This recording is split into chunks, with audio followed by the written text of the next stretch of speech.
Welcome to the Deconstructing Data podcast and live stream. I'm Jessie Lezak, fractional CMO at BeatX, along with BeatX's founder and CEO, David Finkelstein.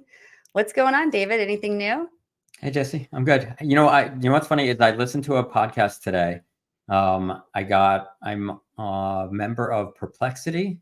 Have you heard of that one? It's AI platform. No.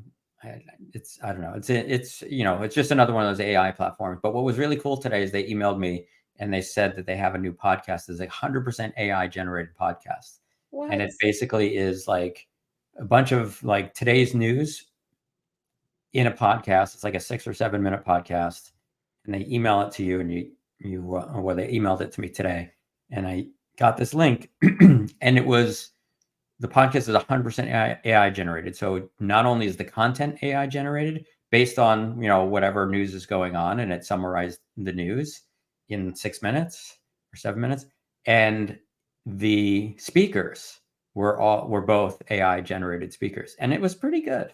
I have to give them credit. It sounded pretty good. So it kind of sounds like Gina from that episode, over a year ago? Yeah, GPT interview we did. Yeah.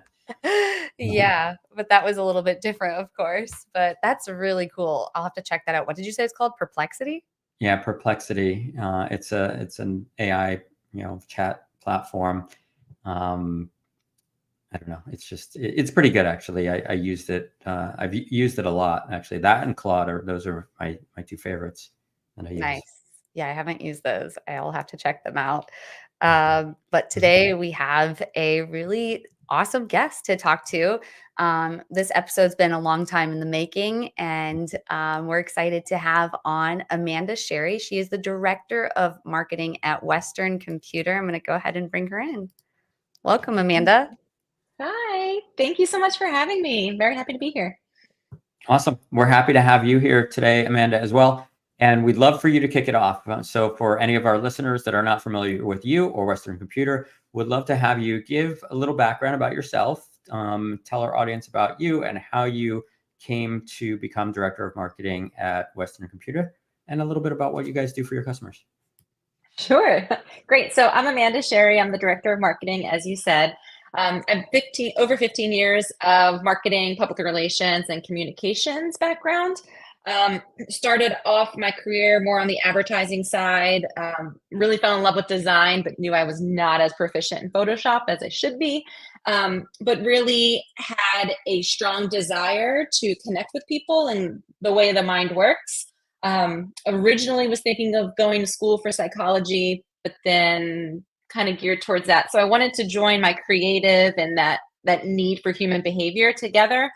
So I went to school, got my master's in public communications, and then kind of fell into marketing, to be honest, and I haven't looked back. It's been fantastic. I really love what I do and the people that I work with overall. I found Western almost 10 years ago, my first time in the Microsoft channel and the ecosystem. Really great place to be. It's small and it's tight knit, but everyone kind of has your back. And the culture at Western has just been fantastic and has allowed me to thrive. I started off as marketing manager, then grew to director of marketing. And I'm also the department lead. So leading a team of 5 total individuals across BDR, marketing specialist, and up and coming marketing manager. So I like to mentor the younger generations, which I think is pretty evident with my team. They're all really strong individuals that are doing a fantastic job. That's awesome. I'm excited to get into this conversation because even, before we went live, we had a really good conversation about data analytics and marketing and some of the work that you're doing. So our first topic, let's have you jump in and tell us a little bit about your thoughts on the future trends in data analytics and marketing. Yeah.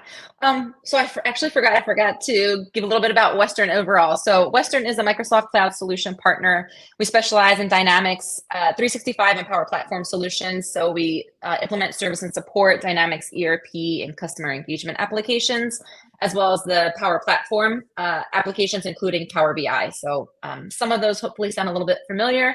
And we have just announced, very excited to have joined Microsoft's Elite Inner Circle for 2024 and 2025. So kudos to my entire team for that. Okay, so marketing trends, something I'm seeing a lot of and is kind of really getting me excited is account intelligence overall. There's a lot of programs out there where you can look at buyer behavior and buyer intelligence to see what people are searching for, and really hone in on your marketing and your BDR outreach according to that. So what's really interesting is with data compliance that's been around since GDPR back in 2018, but is now in over a dozen states in some form. In effect, I think there's 5 or 6, but it's been signed and more than that. So marketers should really be aware of data compliance. And you should also understand your metrics and when people are converting. So I very early learned that someone came to our website at Western, and if they didn't convert that first day, they were coming back 45 days and then converting. So you need enough content and enough thought leadership out there to keep top of mind. But also among that time, you can really use account intelligence to understand what people are searching and how they're searching to not only affect your content, but your outreach. Under GDPR, the buyer intelligence has a little bit of a gray area if you reach out to them from a marketing team, but if you have a BDR and a salesperson, you're more inclined to have some direct outreach. So it can give you net new names in your system, but account intelligence can also help you stop customer churn. If you're seeing that your customers are searching, in my case, for other ERP solutions, you can really hone in and do the word's escaping me, but hopefully you get what I'm saying, that you can recon. So you can go in there and say, hey, is everything okay? How's your account going? Are you satisfied with everything that's going on? And then that's when they may come and present to you an issue of no, I'm actually really not happy because of this. I was thinking of going to a different ERP solution, and you can stop it before it becomes a larger issue. So account intelligence is something that we're using at Western today, and I'm kind of in the beginning stages of it, and I'm really excited to see the potential where it goes. That's really exciting. Yeah, absolutely. That's great. I mean, so let's talk a little bit about the data. So, deconstructing data being the podcast, let's dig in a little deeper. Talk to us about how you go about, obtaining the data, tracking the data, what the reality is. If you're doing that, talking about tracking data across sort of multiple touch points, right, of customers. And so there's a lot that goes into that, right? And collecting that data and tracking it across multiple touch points, and then being able to, track that back to the customer. So can we dig a little deeper into that for our listeners? Yeah. Marketing attribution is key. You really need to have the stats to show what is successful, and not only that, connect it to lead quality. So what we've done here at Western is we've built an entire marketing measurement project. There are marketing attribution programs out there that you could have as part of your MarTech stack, but when looking at them, there wasn't really one that fit us the way that we wanted to move forward. We're really big into video on-demand webinars, and some of them just didn't facilitate views. So we worked with a freelance consultant and built our own marketing measurement report that's been extremely beneficial for us. We connect our anonymous data with GA4, with our known data from our marketing attribution platform, with our account data in Dynamics 365 Sales, push all of that data into Power BI and analyze it there. So I can see my cost per lead across all of my marketing initiatives. I can see what campaigns by using UTMs really drive the most traffic for not only my anonymous, but then what is converting into that known. So what I said, I'm able to see what's affect that 30 to 45 day marker. I can track all of the anonymous activity and use that, and then understand what piece of content or what initiative they converted on. So we have several marketing sources. The unknown and the known, super important. A lot of companies sometimes focus on just the converting. This is what they converted on a Google Ads campaign, or they converted on a webinar. But all of the steps leading up to that are so important, probably much more so than what is converting, because people are self-guiding themselves through the sales cycle before they ever fill out a form and give information. Just think about all the research you do on your own right now. You're guiding yourself through some sales cycle. You're looking at reviews. When you purchase something on Amazon, you're looking to see if it's sponsored, if it's not sponsored, how many reviews does it have, where does it sit? And then you could go look at that same product on Target to see how it is on Target. And then you could go directly, maybe Walmart. So I looked at all of these other areas before I actually purchased that product. So that's valuable information for the company that's selling. And they need to know exactly what enticed me to purchase on Walmart outside of Amazon and Target, for example. So using UTMs is a huge, I would say, a huge reward for little effort. You're already storing that information in Google Analytics, hopefully. By connecting it to your account data in Dynamics 365 Sales, you're able to see whether those conversions are of quality and what you need to kind of double down on in terms of your time, effort, and budget. I think you hit on a really important point there, which is, a lot of times people are only looking at the last touch, and they're giving credit to that last touch for the conversion. But the reality is, you've touched that person maybe 8 other times in maybe eight different ways, and had you not done that, they would not have learned about you and educated themselves. To your point there, people are sort of putting themselves through the sales process in many ways. And that last touch may never have happened, right? If it wasn't for the first 7. So I think it's really important that you're tracking all of them and understanding, all of the times that you've touched the prospect.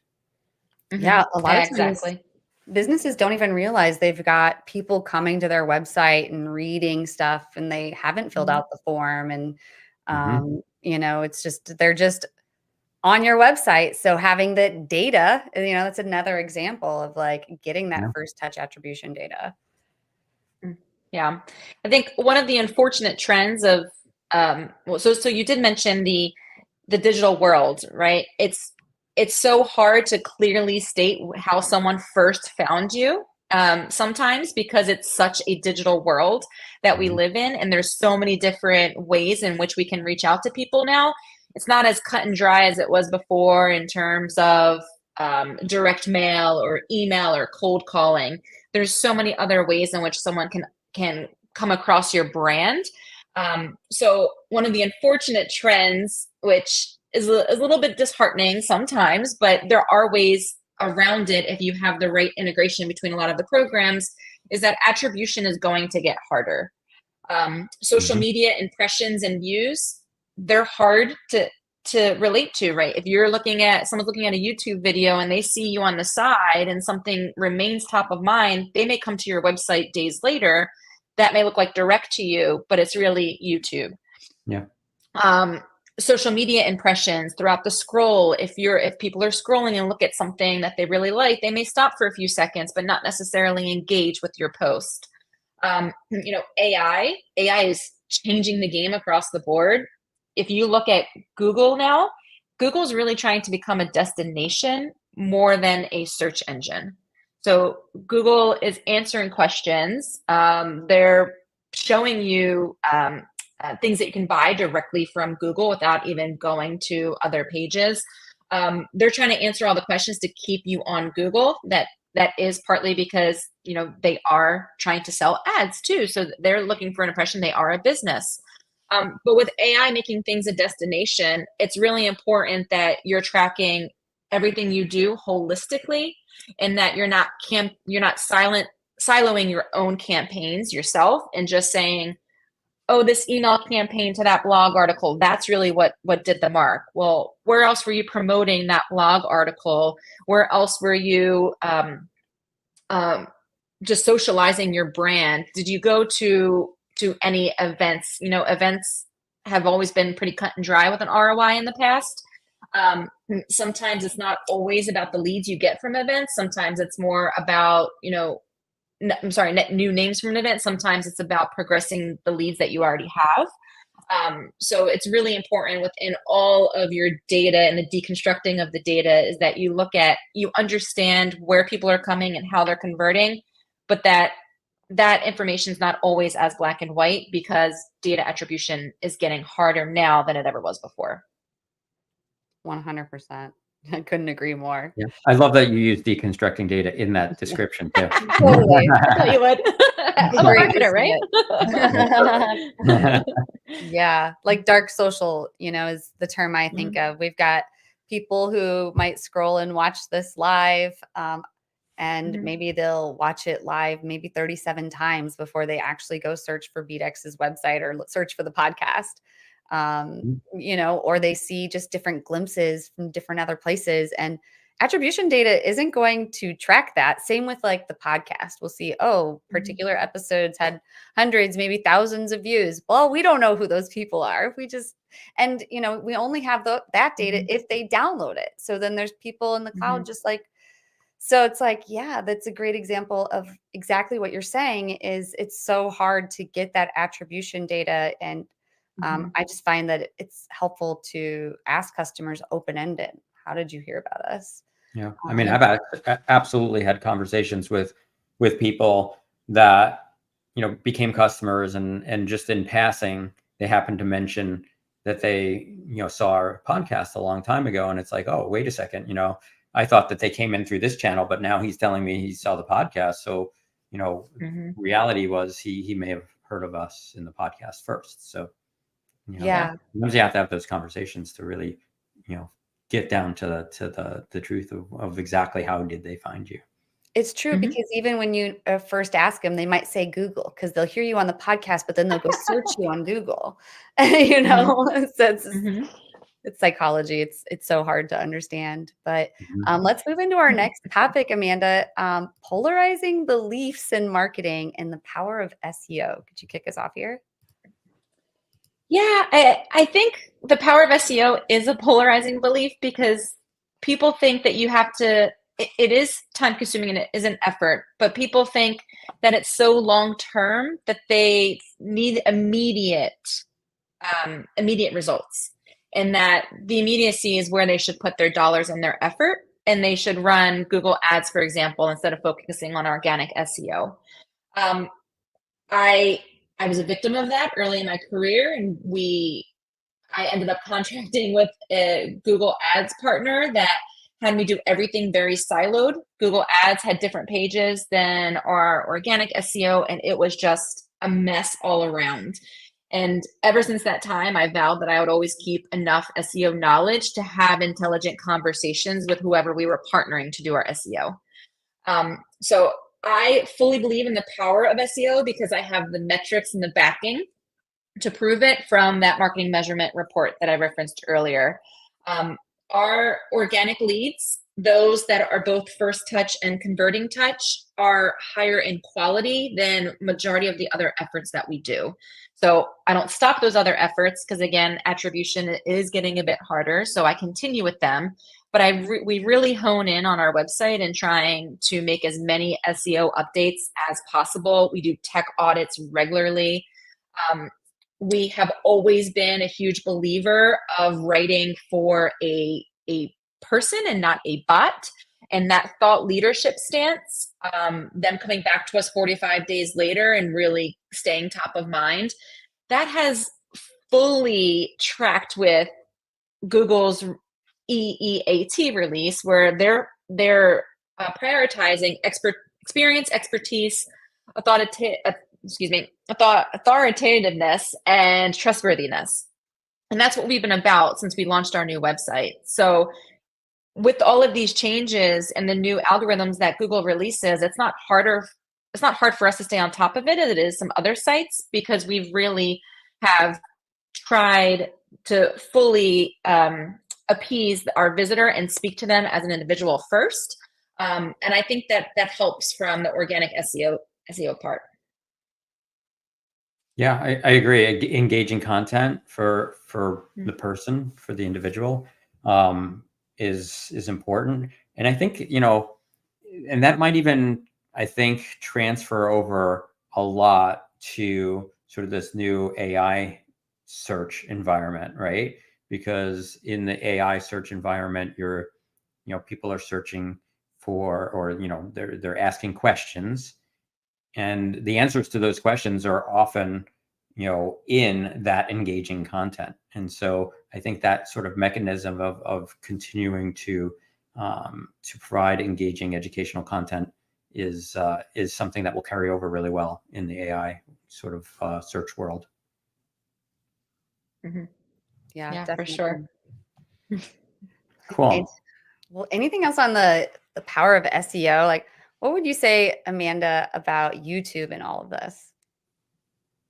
Well, it's the second largest search engine. So I kind of feel that if companies aren't on YouTube, it's a bit of a disservice. I think people like to, with attention spans now. I mean, if you think about how popular TikTok is, what's that attention span? What's that reel?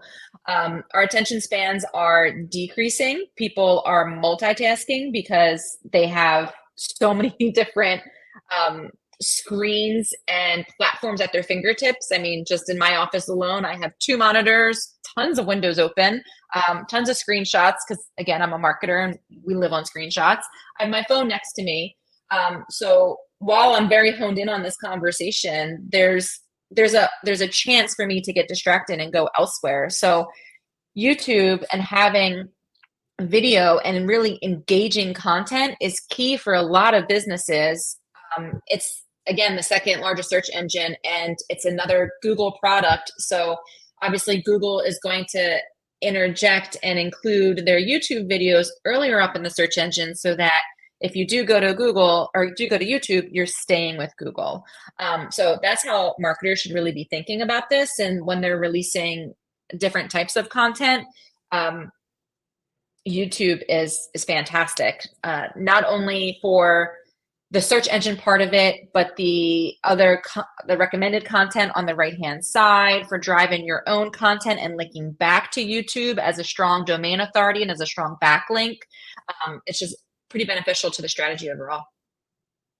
Definitely. Yeah. And YouTube shorts seem to be getting more Mhm. attention because they're only 1-minute videos. And like you said, people don't have the attention spans anymore. So when they can just Mhm. they search a topic, they see a 1-minute video on it. It actually is pretty powerful. Hmm. Yeah. Um, well, anything else before we move on the power of SEO?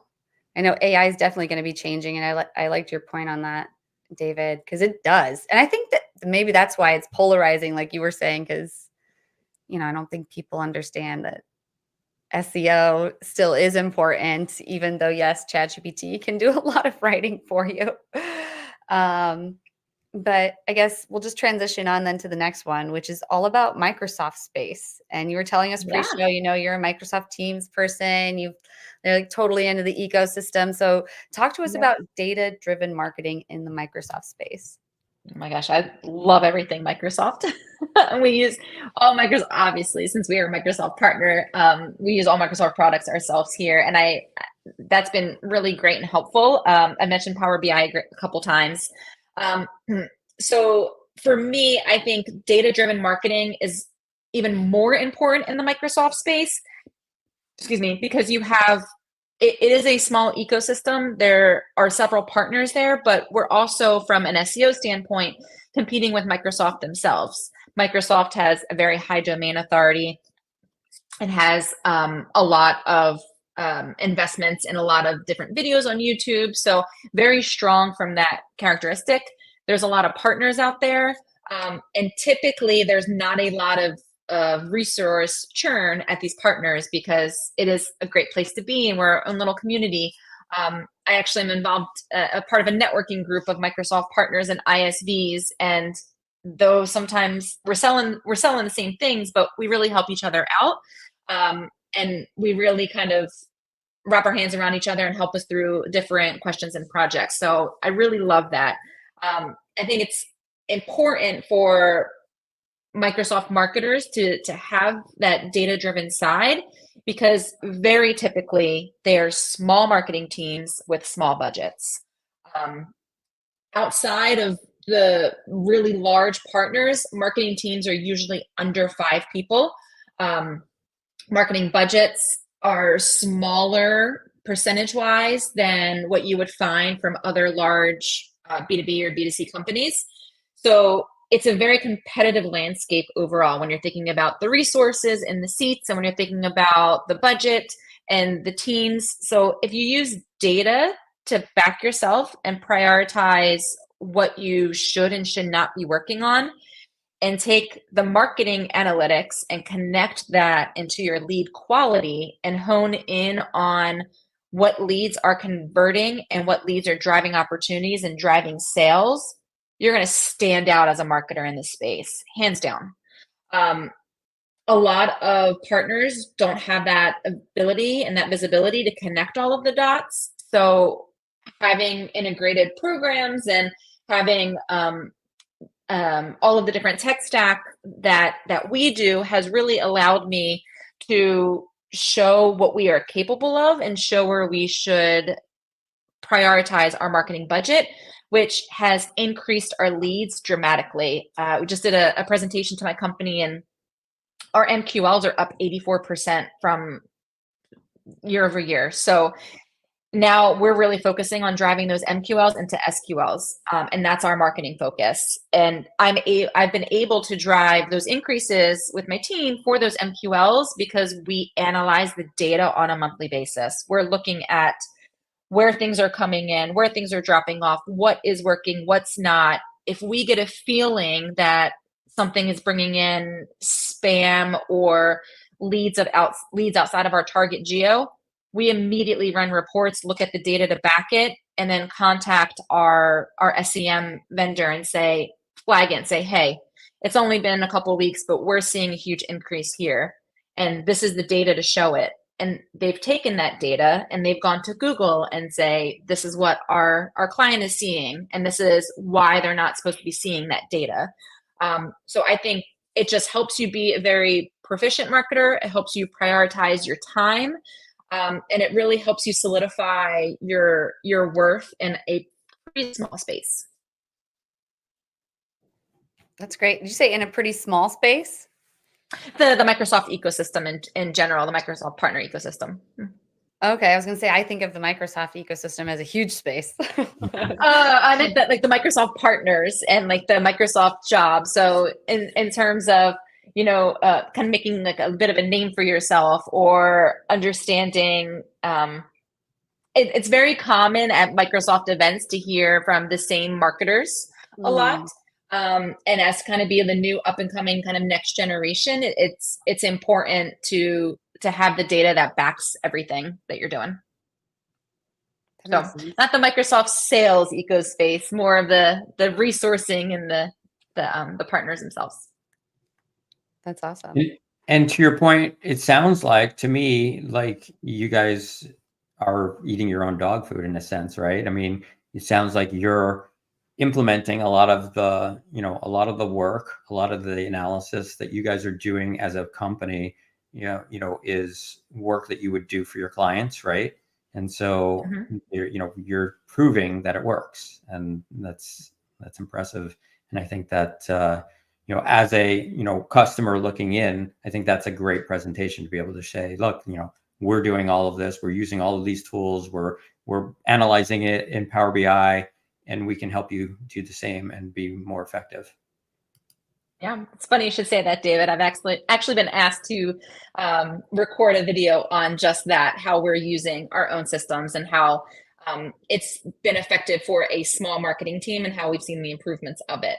Because you're right, we use Dynamics 365 Sales, which is our CRM, and we use Power BI. We also use Power Automate to automate a lot of the workflows. So we definitely eat our own dog food. That's Drink awesome. our own champagne. Eat your own cooking. There's so many different ways to say it. Yeah. So I feel like I already know the answer to our last topic on tech stack. So maybe I should ask, like, Mhm. what are your favorite tools in your tech stack that are not Microsoft? No. I think, well, there's no getting around GA4. I think absolutely every company should be utilizing and using GA4.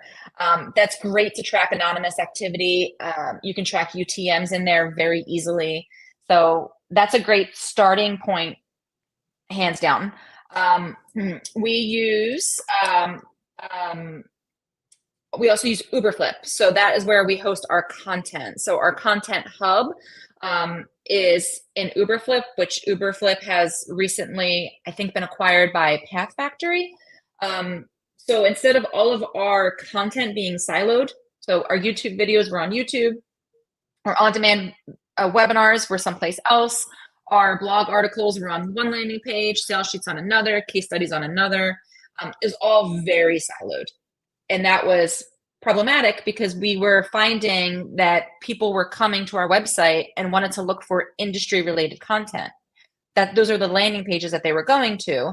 But then when we took them to our resources, our distribution case study was on this page, our distribution blogs are on this page, and it was all over the place. So we honed in and we brought it all together. We broke down those silos, which all four, I love that. In a program called Uberflip. And Uberflip has allowed us to tag and segment content in several different ways. So we have, if someone comes to our resource hub and they want to browse by their industry, they can go right to distribution.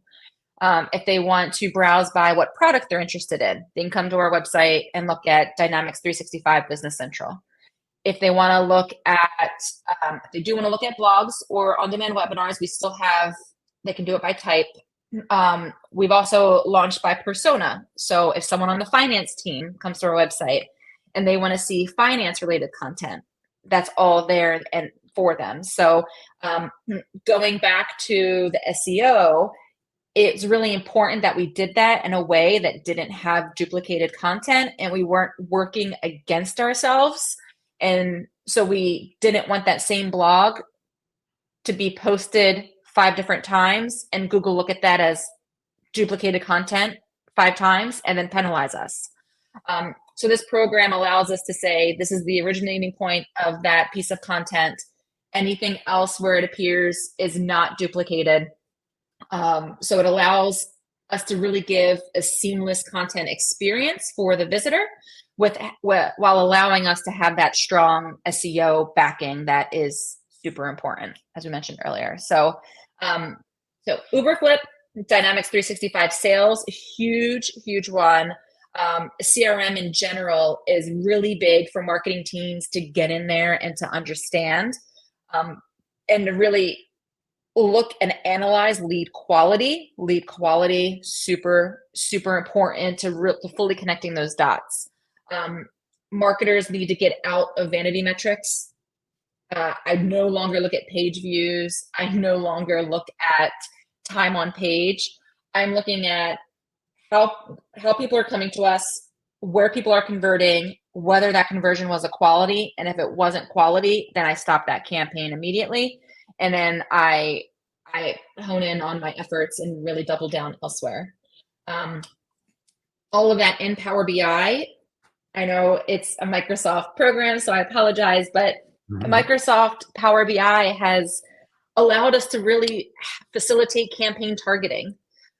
We can look at a heat map of our customers and figure out where our largest customer base is and say, okay, we want to have an in-person event here because we can see that on the heat map that we have the highest potential registration number if we do it in a location that serves a majority of our customers and a place that they can drive.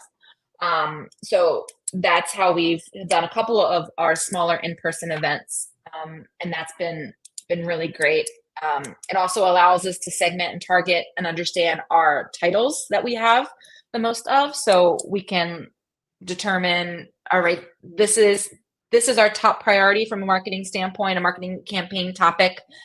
what is the type of content we have to create to hit this title or this persona that we have the largest size in.